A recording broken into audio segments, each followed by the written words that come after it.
Olá, a nossa aula de hoje vai debruçar-se sobre a caracterização da etapa da vida jovem adulto. Hum, Portanto, vamos caracterizar o jovem adulto do ponto de vista cognitivo, do ponto de vista psicossocial, hum, e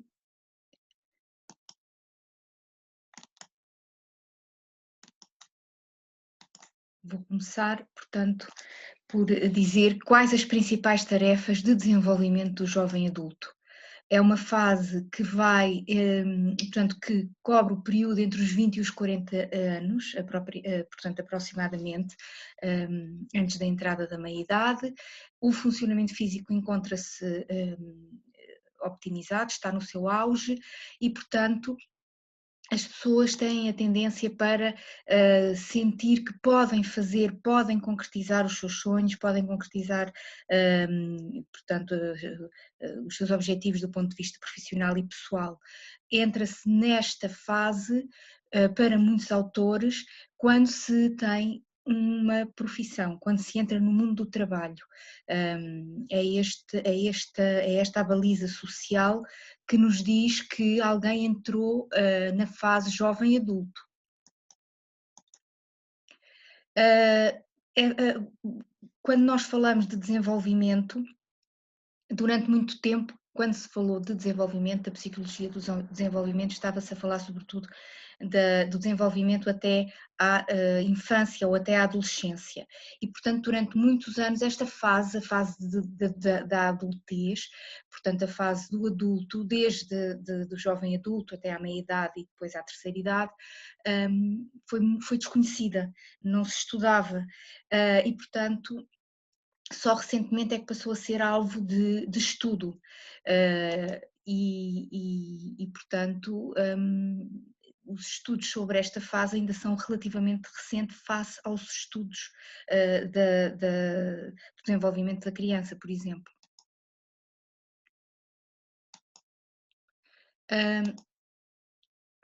Uma das tarefas que o jovem adulto deve concretizar ou tem que concretizar é a de estabelecer relacionamentos íntimos. Portanto, todos os autores estabelecem esta fase como a ideal para estabelecer estes relacionamentos. Começo por Erik Erikson, mas também a Weiland ou Levinson estabelecem esta fase, este período da vida, como uma fase em que o estabelecer de relacionamentos íntimos é essencial, é primordial. Neste caso, para Erikson, é fundamental para o estabelecer de uma família, para a criação de uma família. E assim, o adolescente deve encontrar um equilíbrio entre intimidade e isolamento. Portanto, a crise é intimidade versus isolamento, intimidade que vem da fase anterior, portanto, o adolescente criou a sua própria identidade, estabeleceu uma identidade e isso permite-lhe depois criar ou estabelecer intimidade com alguém compatível. Mas também precisa do seu isolamento para pensar e para se reorganizar. Portanto, tem que encontrar um equilíbrio entre intimidade e isolamento. Não pode ser nem uma excessiva intimidade onde se perde a sua individualidade, nem um isolamento excessivo em que fica sozinho e entrega a si próprio. Se de facto portanto, esta fase é estabelecida com base num forte sentido de ética, é a marca do adulto, é de facto um sentido de ética, um sentido de procura de justiça, de fazer bem e de fazer bem também à comunidade. Portanto, basicamente os jovens adultos que na fase anterior desenvolveram um forte sentido de identidade, portanto a principal tarefa da adolescência, estão prontos para estabelecer relacionamentos significativos íntimos com outra pessoa. Se esta crise for resolvida de uma forma positiva, encontrando o tal equilíbrio, emerge a virtude do amor. Portanto, na adolescência estabelecem-se diretrizes, estabelecem-se os interesses e os gostos que o indivíduo tem, que lhe permitem desenvolver e estabelecer a sua identidade, e com essa identidade fortalecida consegue encontrar alguém que é compatível e emerge o amor, que é para muitos autores, inclusivamente para Weiland, que vamos falar um pouco mais à frente, é um fator protetor da saúde mental, é o fator protetor da saúde mental e física por excelência, é o amor. Pronto para depois estabelecer família, ter filhos e ajudar os filhos no seu próprio desenvolvimento. Como eu dizia, Weiland, o que é um investigador e é da Harvard Medical School, ele é vivo, tem 86 anos e continua a trabalhar, chama-se George Weiland, é psiquiatra. E ele diz que, portanto, na sua teoria, a teoria é essa que é baseada num estudo muito grande, um estudo longitudinal que ainda, portanto, com 75 anos, portanto, é um estudo de facto muito grande. Deixem-me só. Portanto, como eu dizia, a teoria de George Weiland é baseada no estudo Grant, que é um estudo longitudinal, muito longo, portanto, e muito valioso por isso, porque é raro os estudos longitudinais serem tão longos, terem uma duração tão grande, e também é raro serem feitos porque são muito caros. E, portanto, ele estudou as mesmas pessoas, ou tem vindo a estudar as mesmas pessoas ao longo de 75 anos. E deste estudo, ele refere que existe uma idade do estabelecimento, que é esta idade do jovem adulto, entre os 20 e os 30 anos, até aos 40, em que, na primeira fase, a idade do estabelecimento, há o libertar-se do domínio dos pais, conquistando a autonomia, hoje em dia cada vez isso é mais tarde, encontrar um parceiro de vida, aqui tem alguns pontos de toque com Erikson, criar os filhos, desenvolver e aprofundar amizades, que são extremamente importantes nesta fase da vida, uma vez que nesta fase da vida as amizades têm muito como base os interesses comuns, portanto as pessoas juntam-se de acordo com interesses que têm em comum. Depois temos a idade da consolidação, até aos 40 anos, depois dos 40 anos já se entra na meia-idade, segundo este autor, e outros também, não é só segundo este autor, mas sabem que estas balizas etárias são só balizas etárias, não é? São referenciais teóricos que nos permitem pensar sobre os assuntos. E, portanto, a idade da consolidação consiste no consolidar a carreira profissional, fortalecer o casamento, em alguns casos não é o fortalecer o casamento, é há divórcios, quando os casamentos não correspondem às expectativas dos cônjuges, atingir metas e seguir um sonho. E aqui há um ponto de toque com Levinson, que vamos falar a seguir, que para Levinson, nesta fase, os homens,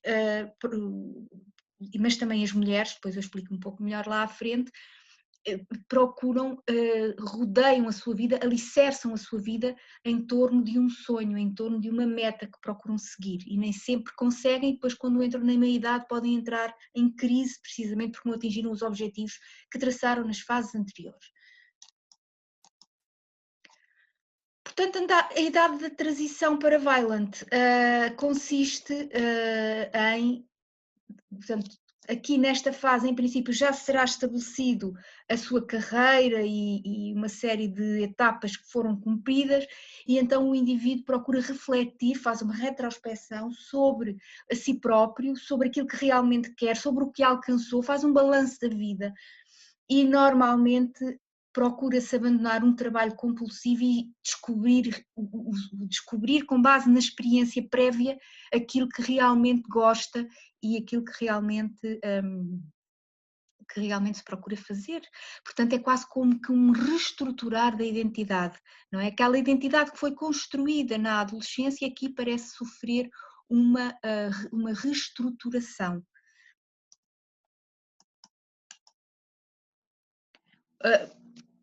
Portanto, como disse Vaillant e como referia também há pouco, nesta fase os jovens adultos, portanto são adolescentes, passam para jovem adulto e então há um reestruturar do relacionamento com os pais. Eles deverão nesta fase estabelecer, modificar o relacionamento que tiveram até então com os pais, portanto estabelecer um relacionamento mais maduro e este autor e os seus colaboradores, Frank e seus colaboradores, descobriram várias formas, vários tipos de relacionamentos que são estabelecidos com os pais durante a fase do jovem adulto. Descreveram 6 padrões de ajustamento. O primeiro é um ajustamento individualizado, em que existem poucos conflitos entre o jovem adulto e os seus pais, o jovem sente-se respeitado e procura livremente o conselho e ajuda dos mesmos, gosta dos pais, sente prazer na sua companhia. Depois, o competente vinculado. O adulto, o jovem, é independente, não vê a vida da mesma maneira que os seus pais, no entanto, gosta dos pais, sente empatia para com eles e ajuda-os sempre que eles precisam. Mantém-se próximo, apesar das diferenças que tem em relação aos pais. O pseudo-autónomo é um jovem que considera que os pais não o aceitam muito bem, existem conflitos, mas o jovem prefere ignorá-los e desliga-se, não confronta diretamente os pais porque sente que não vale a pena, não vale a pena porque os pais não vão mudar e ele também não. O identificado, um ajustamento identificado é quando há um relacionamento bom, aberto com os pais, há segurança da parte do jovem em relação aos pais e os pais normalmente são percepcionados como sendo não julgadores, são favoráveis ao jovem. O dependente é o jovem que tem pais dominadores ou muito egocêntricos e ele não é capaz de enfrentar as novas situações da vida sem o auxílio dos pais, mas ao mesmo tempo esse auxílio nunca é o auxílio adequado, nunca é o auxílio que o jovem precisa realmente e por isso ele entra num ciclo vicioso e continua dependente dos pais, portanto é aqui algo patológico. E por último o conflituoso, que também é patológico, que também é mau, não é saudável para o jovem nem para os pais, em que o jovem sente-se constantemente atacado e portanto muitas vezes este tipo de relacionamento, assim como o anterior que eu descrevi, culmina em relações difíceis. Este especificamente pode culminar num afastamento, num rompimento das relações entre o jovem e os seus pais.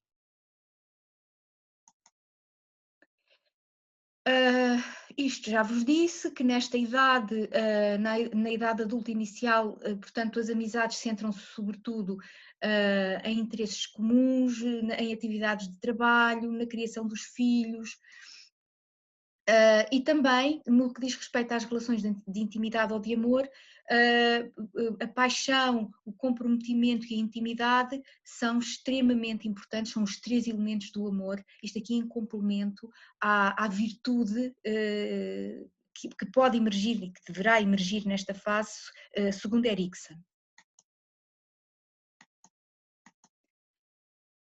Uma experiência de desenvolvimento que é típica desta fase é a paternidade e a maternidade, que pronto, têm características próprias, são extremamente desafiadoras, tanto para o homem como para a mulher, e normalmente marca uma transição muito importante na vida dos pais e na vida das famílias, que muda os relacionamentos de amizade, que muda os relacionamentos entre pais e filhos, que muda os relacionamentos entre o casal, que muitas vezes é fonte de desacordo no casal e que provoca divórcios precisamente pela exigência da tarefa. E com o desenvolvimento das crianças, os pais também se desenvolvem. Normalmente nesta fase há uma diminuição da satisfação conjugal, precisamente devido à exigência da criação dos filhos. Portanto, o casal muitas vezes deve-se reestruturar também, deve-se modificar, tem que dar atenção, enquanto as crianças são muito pequenas, a atenção dada aos filhos deve ser quase exclusiva ou é muito intensa, e nem todos os casais resistem a esse desafio. E muitas vezes não concordam com a forma como as crianças são educadas. Quando quando os elementos do casal tiveram educações muito diferentes e depois querem reproduzir a educação que tiveram nos filhos e são incompatíveis esse tipo de educação, pode de facto criar muitos conflitos que levam ao divórcio. Podem levar ao divórcio. É de facto uma das tarefas mais difíceis do ser humano, porque é um novo papel para o qual devem ser desenvolvidas competências específicas. As mulheres muitas vezes reestruturam também a sua personalidade, a sua identidade nesta fase, assim como os homens, mas sobretudo as mulheres. Precisam de facto de muito apoio, as famílias, quando começam quando passam para a fase da paternidade e da maternidade, e estas competências são, nomeadamente, desenvolver um comportamento seguro, aprender sobre psicologia do desenvolvimento, devem aumentar o seu apoio social, famílias que estão muito isoladas, muito afastadas das suas próprias, das famílias de origem, às vezes ficam muito sozinhas e com dificuldades em tomar conta dos filhos, sobretudo numa altura em que têm também que dar atenção à sua vida profissional.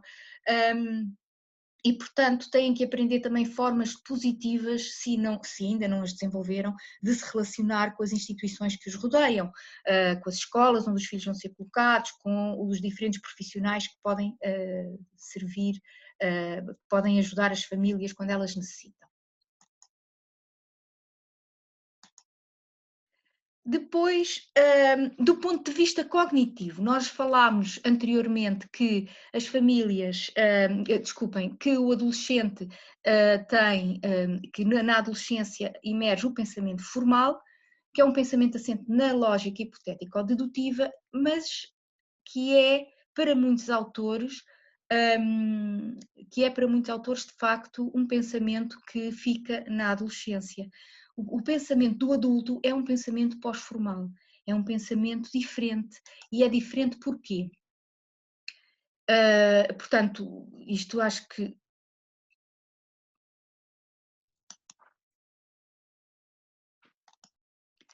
Portanto, como eu dizia, o pensamento pós-formal é diferente do pensamento formal. O pensamento pós-formal é o pensamento típico do adulto. Piaget descreveu o estádio das operações formais como o culminar do desenvolvimento cognitivo, mas muitos autores discordam desta visão de Piaget e dizem que as mudanças cognitivas continuam a ocorrer ao longo da vida. E uma das mudanças cognitivas do adulto, do jovem adulto e do jovem e do adulto na meia-idade, é precisamente a emergência do pensamento pós-formal. É um tipo maduro de pensamento, característico da idade adulta, que utiliza a experiência subjetiva e a intuição, bem como a lógica, na resolução dos problemas da vida. É útil para lidar com os problemas da vida adulta, que são normalmente ambíguos, permeados pela incerteza, pela inconsistência e pela contradição. O pensamento pós-formal lida sempre com a informação em contexto social, tenta perceber em que contexto é que as coisas ocorrem, ao contrário do pensamento formal, que está muitas vezes independente do contexto. Aliás, é típico dos adolescentes, precisamente a resolução dos problemas pelos adolescentes é feito praticamente sem experiência, eles não precisam de experiência para resolver os problemas, porque utilizam sobretudo um pensamento formal. Ao contrário do pensamento adolescente, o pensamento adulto procura integrar verdades diversas, por vezes opostas, altamente dependente dos contextos. O adolescente, pelo contrário, procura uma única verdade, procura saber se determinada resolução de um problema, por exemplo, é verdadeira ou é falsa, se algo é bom ou é mau. Um pensamento adulto é diferente, procura muitas vezes não encontrar estas verdades absolutas, mas integrar diferentes verdades, porque analisa o contexto em primeiro lugar.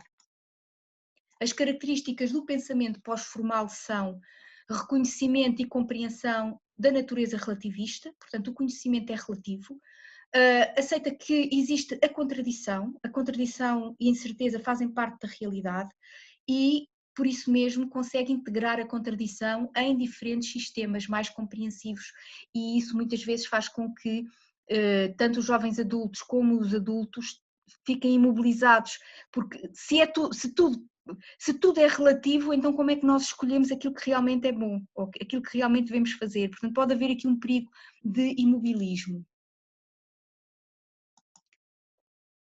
A alternância do pensamento, portanto, consegue-se transitar entre o raciocínio abstrato e resoluções práticas e concretas, por exemplo, pensarmos isto pode funcionar na teoria, mas na vida real nem por isso. Uh, ter em conta que existem múltiplas soluções para um diferente problema e que umas soluções são mais fáceis de concretizar do que outras. É um pensamento pragmático, porque é um pensamento que advém da experiência, não é? Ao contrário do pensamento formal, o pensamento pós-formal advém da experiência e é muitas vezes intuitivo e por isso mesmo consegue-se escolher de acordo com diferentes critérios. Se queremos a solução mais prática, podemos fazer as coisas de uma maneira, se queremos a solução mais rápida, podemos fazer as coisas de outra maneira. E temos consciência, portanto, e no pensamento pós-formal há a consciência do paradoxo, que, que muitas das soluções não são totalmente boas, que não são totalmente más e que têm aspectos positivos e negativos inerentes.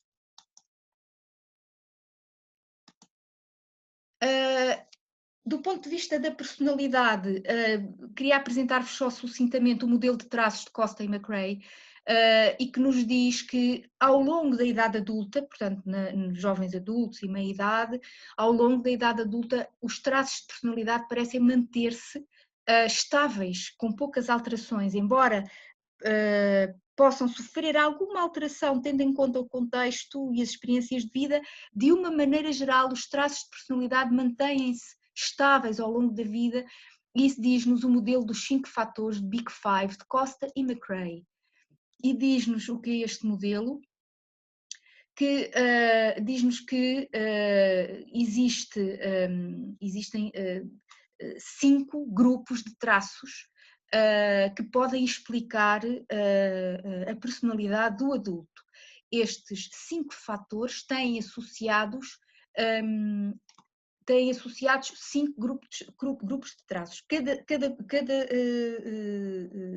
fator tem 5 grupos de traços de personalidade associados. E por isso mesmo chama-se de Big Five, são 5 fatores: neuroticismo, extroversão, abertura à experiência, escrupulosidade e nível de socialização. O neuroticismo é sobretudo caracterizado pela instabilidade emocional, a extroversão pela sociabilidade, por pessoas que procuram experiências em que estão com os outros, são gregárias. As pessoas abertas à experiência são normalmente pessoas com grande imaginação, apreciam a beleza e a arte.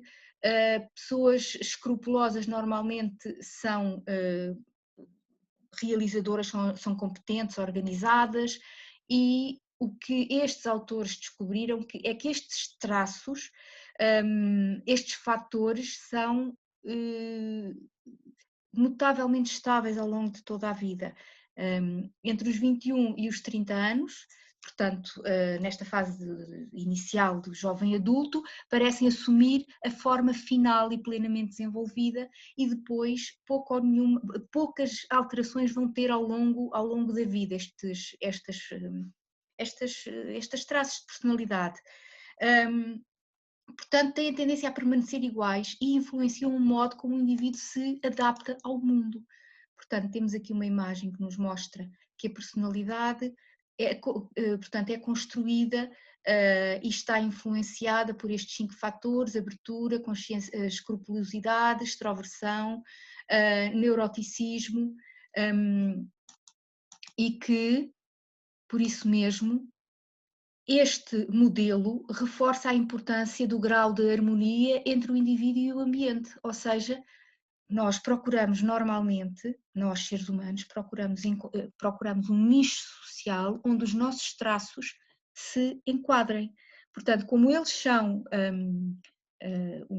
estáveis ao longo da vida, então intuitivamente nós vamos procurar ambientes onde nos sintamos adaptados, tendo em conta os nossos traços de personalidade. Uma pessoa extrovertida, portanto com um traço de extroversão mais elevado, com este fator mais elevado, irá procurar empregos ou ocupações onde possa explorar esse seu traço, esses seus traços de personalidade, e o mesmo se passa para as pessoas introvertidas, para as pessoas, portanto, escrupulosas, que se calhar vão procurar empregos e atividades e grupos sociais onde esses traços sejam de facto valorizados e onde se sintam adaptadas e ajustadas.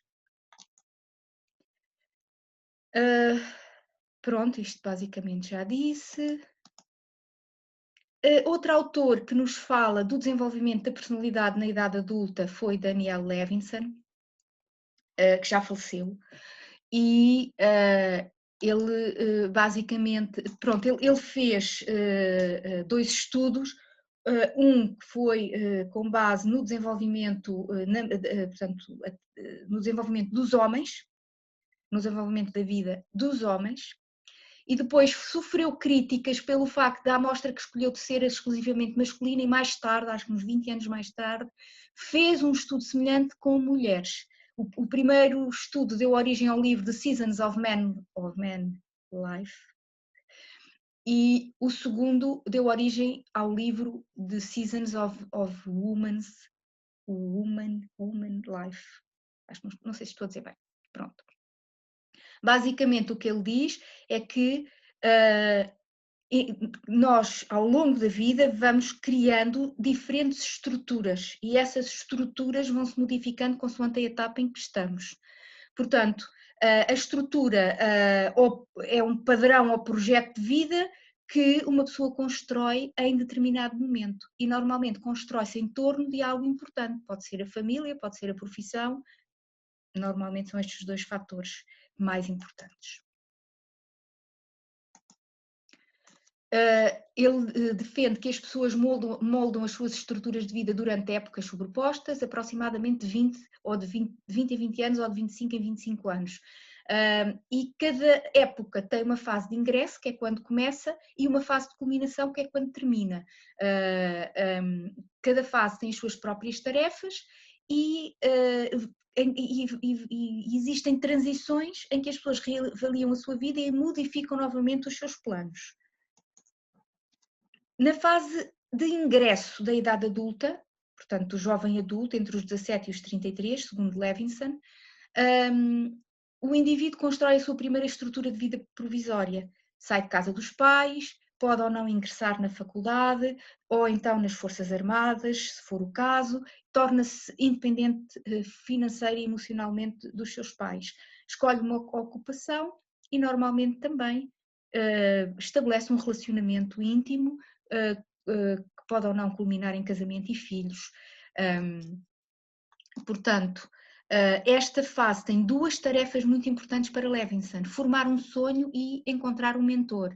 O sonho normalmente relaciona-se com a profissão. Que profissão é que eu vou conseguir concretizar? Isto no caso dos homens, Levinson diz que as mulheres também têm um sonho, mas que o sonho às vezes é mais difícil de estabelecer porque as mulheres encontram-se divididas entre estabelecer a família e estabelecer uma profissão. E portanto às vezes os sonhos das mulheres aqui nesta fase podem ser fonte de perturbação pela dificuldade em equilibrar estes dois polos. E, portanto, também o estabelecer, encontrar um mentor, alguém que não são necessariamente os pais, há uma independência dos pais, mas pode ser um mentor profissional, um mentor académico, portanto alguém que eles vão seguir e ouvir os conselhos para serem para conseguirem estabelecer os seus planos. Na meia-idade, caso este sonho não se concretize, pode haver uma crise de meia-idade, precisamente por isso. E depois, na transição dos 30 anos e até aos 40, há uma fase de culminação em que se estabelecem metas, trabalham-se para essas metas, trabalha-se para estabelecer e ajudar a sua família, a profissão e a comunidade, e muitas vezes nesta transição dos 30 para os 40 pode existir de facto uma irritação, uma desilusão face às instituições, face à autoridade, que de facto não são tão eficazes e competentes como deviam ser. Portanto, depois, também só salientar que a intimidade para Levinson inclui um sentimento de afiliação, a necessidade de pertencer a alguém, estabelecer relacionamentos fortes, estáveis, e que isto é um poderoso motivador do comportamento humano e portanto, não se esqueçam que para Erik Erikson esta é a fase, e o trabalho de Levinson é muito influenciado por Erik Erikson, é a fase de facto de encontrar um equilíbrio entre a intimidade e o isolamento. Portanto, aqui o estabelecer de relacionamentos íntimos, o pertencer a alguém, o pertencer a uma comunidade, a uma profissão, a uma família, é fundamental para a saúde mental. E pronto, temos aqui as principais características cognitivas e psicossociais do jovem adulto. Tem aqui alguma bibliografia que vos pode ajudar, se assim o entenderem. E se tiverem dúvidas, podem contactar-me. Até à próxima.